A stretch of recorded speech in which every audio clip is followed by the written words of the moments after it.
দেবদাস শরৎচন্দ্র চট্টোপাধ্যায়। অধ্যায় ১।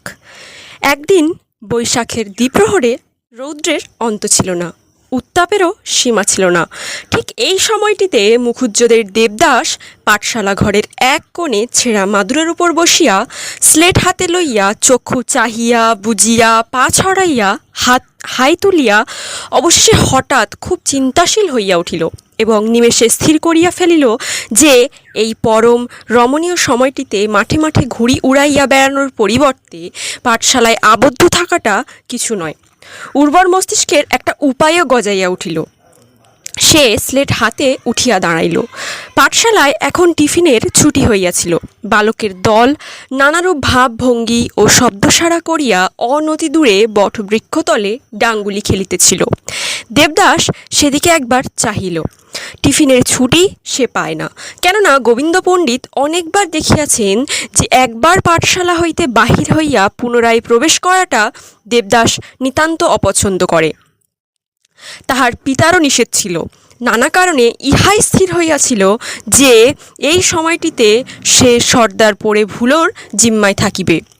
এখন ঘরের মধ্যে শুধু পণ্ডিত মশাই দ্বিপ্রাহরিক আলস্যে চক্ষু মুদিয়া শয়ন করিয়াছিলেন এবং সর্দার পোড়ো ভুলো এক কোণে হাত পা ভাঙা একখণ্ড বেঞ্চের উপর ছোটোখাটো পণ্ডিত সাজিয়া বসিয়াছিল এবং মধ্যে মধ্যে নিতান্ত তাচ্ছিল্যের সহিত কখন বা ছেলেদের খেলা দেখিতেছিল, কখনো বা দেবদাস এবং পার্বতীর প্রতি আলস্য কটাক্ষ নিক্ষেপ করিতেছিল।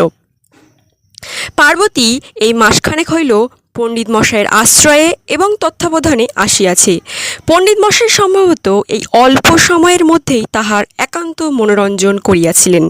তাই সে নিবিষ্ট মনে নিরতিশয় ধৈর্যের সহিত সুপ্ত পণ্ডিতের প্রতিকৃতি বোধোদয়ের শেষ পাতাটির উপর কালি দিয়া লিখিতেছিল এবং দক্ষ চিত্রকরের ন্যায় নানাভাবে দেখিতেছিল যে তাহার বহু যত্নের চিত্রটি আদর্শের সহিত কতখানি মিলিয়াছে।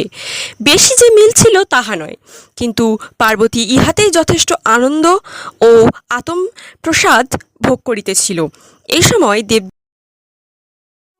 দেবদাস স্লেট হাতে উঠিয়া দাঁড়াইল এবং ভুলোর উদ্দেশ্যে ডাকিয়া বলিল, অঙ্ক হয় না? ভুলো শান্ত গম্ভীর মুখে কহিল, কি আঁক? মন কষা স্লেটটা দেখি। ভাবটা এই যে তাহার নিকট এসব কাজে স্লেটখানি হাতে পাওয়ার অপেক্ষা মাত্র। দেবদাস তাহার হাতে স্লেট দিয়া নিকটে দাঁড়াইল। ভুলো ডাকিয়া লিখিতে লাগিল যে 1 মণ তেলের দাম যদি 14 টাকা 9 আনা 3 গণ্ডা হয়, তাহা হইলে এমনি সময়ে একটা ঘটনা ঘটিল। হাত পা ভাঙা বেঞ্চখানার উপর সর্দার পোড়ো তাহার পদমর্যাদার উপযুক্ত আসন নির্বাচন করিয়া যথা নিয়মে আজ 3 বৎসর ধরিয়া প্রতিদিন বসিয়া আসিতেছে। তাহার পশ্চাতে এক রাশি চুনগাদা করা ছিল। একটি পণ্ডিত মহাশয় কবে কোন যুগে নাকি সস্তা দরে কিনিয়া রাখিয়াছিলেন। মানুষ ছিল, সময় ভালো হইলে ইহাতে দালান দিবেন।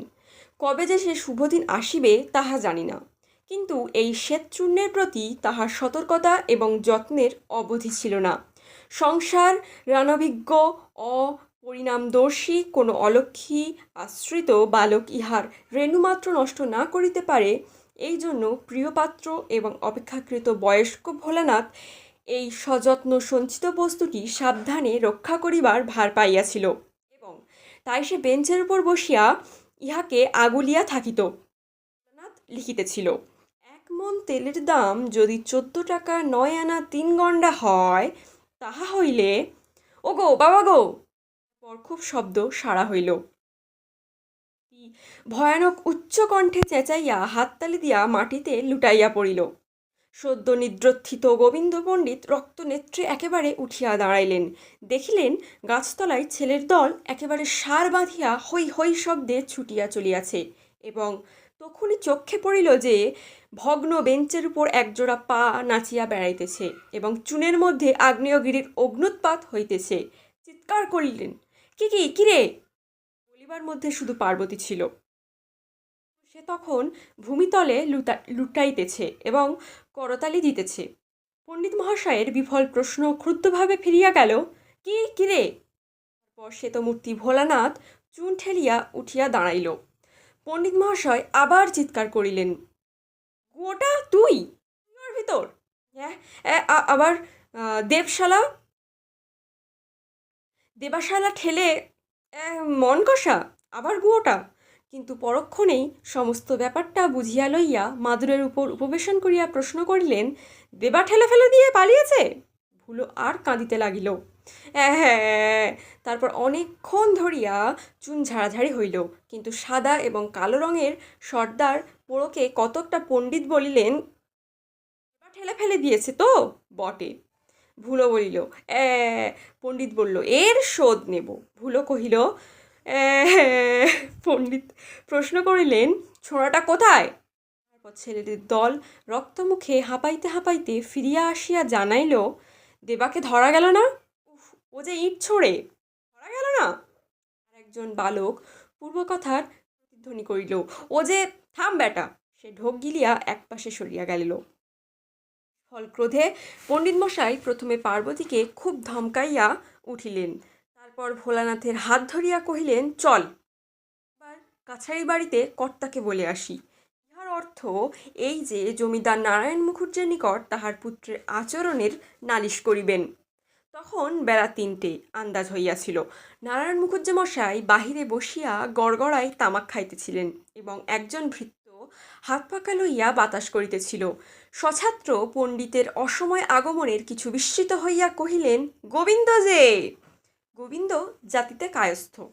ভূমিষ্ঠ হইয়া প্রণাম করিয়া ভুলোকে দেখাইয়া সমস্ত কথা সবিস্তারে বর্ণনা করিলেন। মুখুজ্জে মশাই বিরক্ত হইলেন, বলিলেন, দাস যে শাসনের বাইরে গেছে দেখছি, আপনি হুকুম করুন। বাবু নলটা রাখিয়া দিয়া কহিলেন, কোথা গেল সে? জানি, যারা ধরতে গিয়েছিল তাদের ইট মেরে তাড়িয়েছে। দুজনে কিছুক্ষণ চুপ করিয়া রহিলেন। নারায়ণবাবু বলিলেন, এলে যা হয় করব। গোবিন্দ ছাত্রের হাত ধরিয়া পাঠশালায় ফিরিয়া গিয়া মুখ ও চোখের ভাবভঙ্গিতে সমস্ত পাঠশালা সন্ত্রাসিত করিয়া তুলিলেন এবং প্রতিজ্ঞা করিলেন যে দেবদাসের পিতা সে অঞ্চলের জমিদার হইলেও তাহাকে আর পাঠশালে ঢুকিতে দিবেন না। সেদিন পাঠশালের ছুটি কিছু পূর্বেই হইল।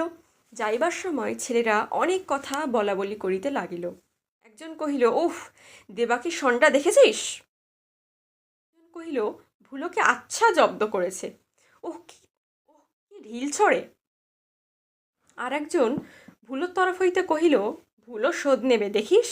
ইস, সে তো আর পাঠশালায় আসবে না যে শোধ নেবে।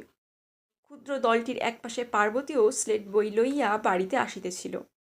সে নিকটবর্তী একজন ছেলের হাত ধরিয়া জিজ্ঞাসা করিল, মণি, দেবদাকে আর পাঠশালায় সত্যি আসতে দেবে না? মণি বলিল, না, কিছুতেই না। পার্বতী সরিয়া গেল। কথাটা তাহার বরাবরই ভালো লাগে নাই। পিতার নাম নীলকণ্ঠ চক্রবর্তী। চক্রবর্তী মহাশয় জমিদারের প্রতিবেশী অর্থাৎ মুখুজ্জে মহাশয়ের খুব বাড়ির পাশে তাহার ছোট এবং পুরাতন সেকেলে ইটের বাড়ি। তাহার ২-১০ বিঘা জমি জমা আছে, ২-৪ ঘর যজমান আছে। জমিদার বাড়ির আশা প্রত্যাশাটা আছে। স্বচ্ছন্দ পরিবার, বেশ দিন কাটে। বৎসর বয়স পর্যন্ত তাহাকে লইয়া আছে।